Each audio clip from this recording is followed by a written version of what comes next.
کیا آپ نے کبھی ایسے جزیرے کے بارے میں سنا ہے جہاں صرف 250 لوگ رہتے ہوں؟ ایک ایسا جزیرہ جو دنیا سے بالکل مختلف ہے اور کٹا ہوا ہے، اور وہاں پر کوئی بھی ایئرپورٹ نہیں۔ وہاں پر پہنچنے کے لیے سمندر کا طویل سفر کرنا پڑتا ہے، اور وہاں کی زندگی ایک پر اسرار سکون کے ساتھ رواں دواں ہے۔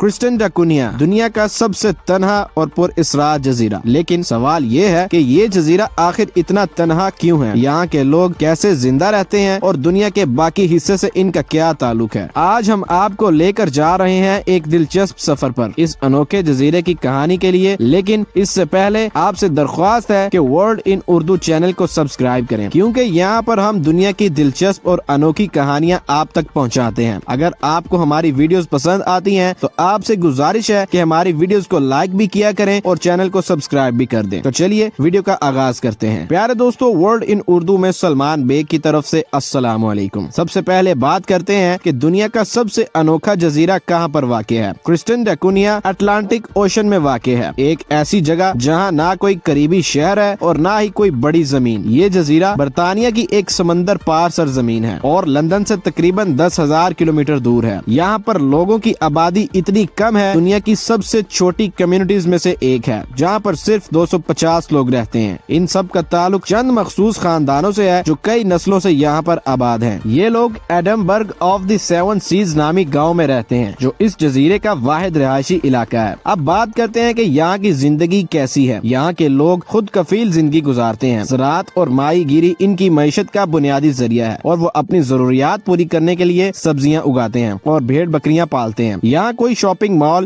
یا بڑے بازار نہیں ہے، لیکن کمیونٹی ایک دوسرے کی مدد سے ہر ضرورت پوری کرتی ہے۔ کرسٹن ڈا کنیا تک رسائی صرف کشتی کے ذریعے ممکن ہے، جو سال میں چند بار یہاں آتی ہے۔ یہاں نہ کوئی ایئرپورٹ ہے اور نہ ہی کوئی فوری طبی سہولت۔ اگر کسی کو بڑی بیماری لاحق ہو تو اسے جنوبی افریقہ لے جانا پڑتا ہے، جو کئی دنوں کا سفر ہے۔ کرسٹن ڈا کنیا میں پینے کے پانی کے لیے بارش کا ذخیرہ کیا جاتا ہے، یعنی وہاں پر پینے کے لیے بارش کا پانی استعمال ہوتا ہے۔ بجلی کے لیے ڈیزل جنریٹر استعمال ہوتے ہیں۔ یہاں کے لوگ انگریزی بولتے ہیں، لیکن ان کا لہجہ سب سے منفرد ہے۔ یہاں کا موسم زیادہ تر ٹھنڈا رہتا ہے۔ اب آپ یہ سوچ رہے ہوں گے کہ اتنے چھوٹے سے ملک کے سرکاری معاملات کیسے چلتے ہوں گے اور ان کی گورنمنٹ میں کتنے لوگ ہوں گے۔ کرسٹن ڈا کنیا میں حکومت کا نظام برطانیہ کی زیر نگرانی چلتا ہے۔ چونکہ یہ جزیرہ برطانیہ کی سمندر پار علمداری کا حصہ ہے، اس لیے برطانیہ یہاں کے انتظامی امور میں اہم کردار ادا کرتا ہے۔ جزیرے پر ایک گورنر مقرر ہوتا ہے، جو کہ برطانوی حکومت کی جانب سے مقرر کیا جاتا ہے۔ ایڈمنسٹریٹر برطانیہ کی طرف سے مقرر کردہ سب سے اعلیٰ افسر ہوتا ہے، جو حکومت کے تمام امور کی نگرانی کرتا ہے۔ چیف آفیسرز میں اس جزیرے کے مختلف محکموں کے سربراہ شامل ہیں۔ جزیرے کے لوگ اپنے درمیان سے تقریباً 8 ممبران کو منتخب کرتے ہیں، جو کمیونٹی کی نمائندگی کرتے ہیں۔ اب بات کرتے ہیں 250 افراد پر مشتمل اس جزیرے کے رہنے والے لوگوں کے مذہب کے بارے میں۔ تو کرسٹن ڈا کنیا کے تمام رہائشی عیسائی مذہب سے تعلق رکھتے ہیں اور زیادہ تر اینگلیکن چرچ سے تعلق رکھتے ہیں، جو برطانوی عیسائیت کی ایک اہم شاخ ہے۔ کرسٹن ڈا کنیا ایک ایسی جگہ ہے جو دنیا کے شور و غل سے دور سادگی اور سکون کی علامت ہے۔ یہ